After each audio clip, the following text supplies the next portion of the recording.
بسم الله الرحمن الرحيم. الحمد لله والصلاة والسلام على رسول الله وبعد. سورة البقرة آية نمبر 29. أعوذ بالله من الشيطان الرجيم. هو الذي خلق لكم ما في الأرض جميعا. وہ اللہ جس نے تمہارے لیے وہ سب کچھ پیدا کیا جو زمین میں ہے، یا جس نے جو کچھ زمین میں ہے تمہارے لیے پیدا کیا. ثم استوى إلى السماء، پھر وہ آسمانوں کی طرف بلند ہوا. فسواهن 7 سماوات، تو اللہ نے آسمانوں کو 7 کی تعداد میں برابر کر دیا، یعنی ان کو بنایا. وهو بكل شيء عليم، اور وہ اللہ ہر چیز کو جاننے والے ہیں. اس سے پہلی آیات میں اللہ تبارک و تعالیٰ نے انسانوں پر اپنی تخلیق، زندگی کے بعد موت، موت کے بعد دوبارہ زندگی اور اللہ کی طرف لوٹائے جانے کا ایک احسان اس انداز سے جتلایا کہ تم اس اللہ کے ساتھ کیسے کفر کرتے ہو، اس اللہ کی نافرمانی کیسے کر سکتے ہو، جبکہ اس اللہ نے تمہیں زندگی دی ہے، اس اللہ نے تمہیں حیات دی ہے. جو کچھ بھی تم انجوائے کر رہے ہو اس لائف میں، اس زندگی میں، سب کچھ اللہ کا دیا ہوا. تو اتنے بڑے احسان فراموش تو نہیں ہونا چاہیے تمہیں کہ جس نے تمہیں اتنا کچھ دیا، یہاں تک کہ زندگی عطا کی، تم اسی کے ساتھ کفر کرو. اب اس کے بعد اللہ تعالیٰ نے اپنی بڑائی، اپنی کبریائی کی متعلق بتایا کہ اللہ جس نے تمہیں زندگی دی، صرف زندگی نہیں دی. ایسا نہیں کیا کہ تمہیں ایک وجود دے دیا اور تم اس دنیا میں آ گئے اور بس، نہیں، ایسا نہیں کیا. بلکہ اس اللہ نے خلق لکم ما فی الارض جمیعا، اس زمین کو دیکھو، اس زمین میں جو کچھ ہے اللہ تعالیٰ نے تمہارے لیے پیدا کیا. تمہارے لیے پیدا کیا کا مطلب تمہارے فائدے کے لیے، تمہارے نفع کے لیے.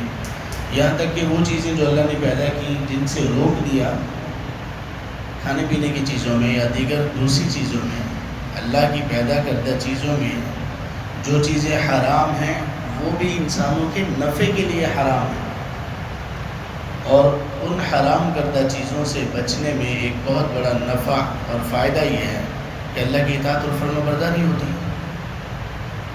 اور وہ گنتی کی چند چیزیں ہیں، ہم ان کو اپنی انگلیوں پر گن سکتے ہیں کہ کون کون سی چیزیں حرام ہیں.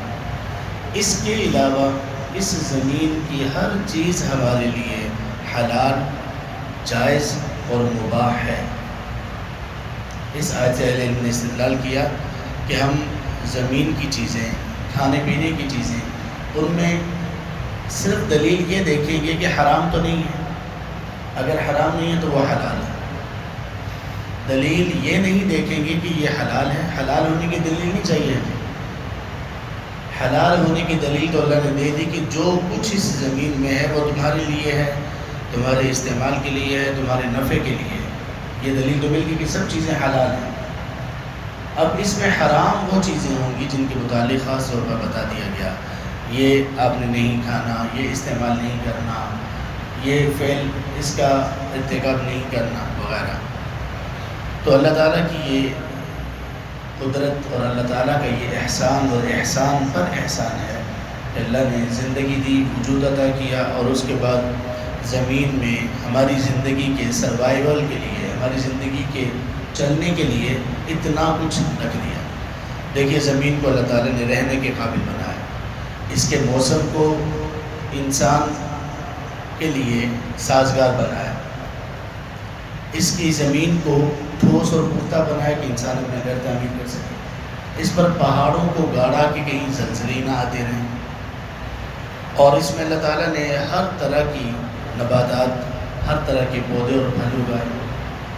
زمین کے بارے میں اگر ہم تھوڑا سا پڑھیں اور مطالعہ کریں، ہم حیران رہ جائیں گے کہ کیا شاہکار تخلیق ہے یہ اللہ تعالیٰ کی، اور کس قدر فوائد ہیں اس زمین میں انسانوں کے. تو اللہ نے ان کا ذکر کیا.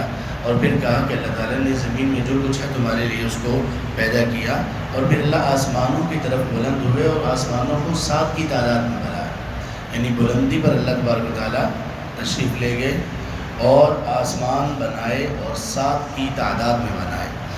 یہ 7 کی تعداد، ان کی وسعت، ان کی بڑائی، ان کی کبریائی کتنی ہے انسان اس کا اندازہ نہیں لگا سکتا۔ اس قدر وسیع یہ اللہ تعالیٰ کی مخلوق ہے، یہ کائنات، یہ یونیورس، یہ آسمانوں کے سلسلے سب بہت وسیع ہیں، اور اللہ تعالیٰ ہر چیز کو جاننے والے ہیں۔ یعنی اللہ تعالیٰ نے زمین کو بنایا، زمین میں اتنی ساری چیزوں کو بنایا، آسمانوں کو بنایا۔ اب اتنی زیادہ چیزیں بنانے کے بعد ایسا نہیں ہے کہ اللہ تعالیٰ کو علم نہیں کہ میں نے پیدا کیا نعوذ باللہ اللہ تعالیٰ بھول گئے ہوں کہ کون کون سی چیزیں میں نے پیدا کر دی۔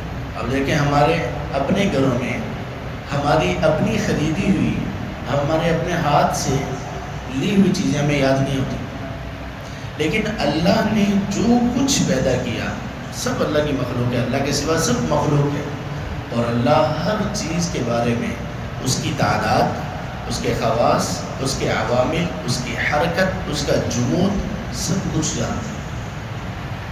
اس زمین پر کتنے درخت ہوں گے کوئی نہیں گن سکتا، درختوں کی ٹہنیاں کتنی ہوں گی کوئی بھی نہیں گن سکتا، ان پر پتے کتنے ہوں گے کوئی شمار نہیں کر سکتا۔ اللہ ان سب چیزوں کی تعداد جانتے ہیں، نہ صرف تعداد جانتے ہیں، اس دنیا میں اس زمین پر جو بھی درخت اس کی ٹہنی سے جو پتا ٹوٹتا بھی ہے اللہ اس کی آہٹ تک کو سنتے ہیں اور جانتے ہیں۔ وہ بکل شیء علیم، اللہ ہر چیز پر ہر چیز کو جاننے والے ہیں۔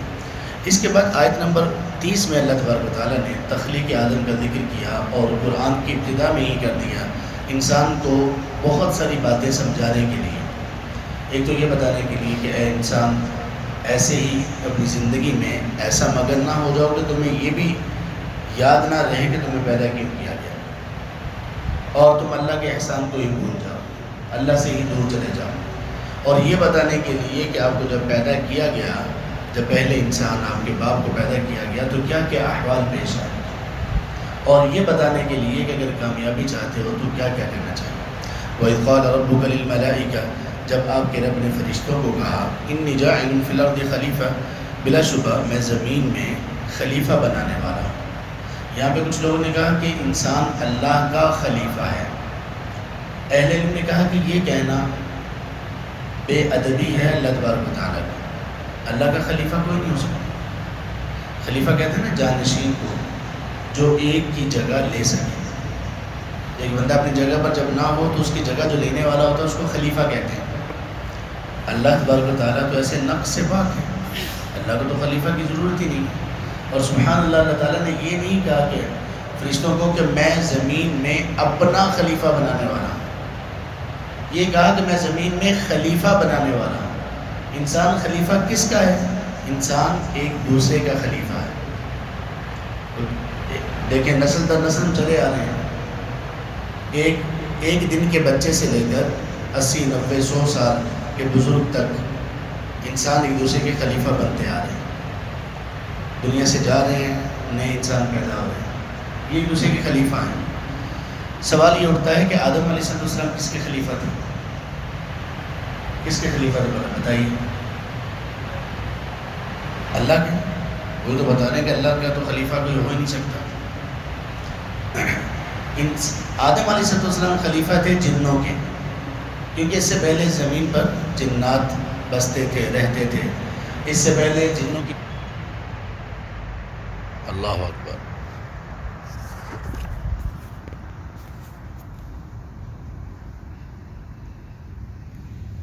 میرا خیال اتنے کافی ہیں۔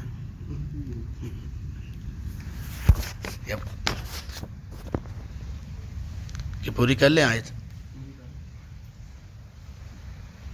چلیں اس میں کچھ اہم باتیں کل کریں گے انشاءاللہ۔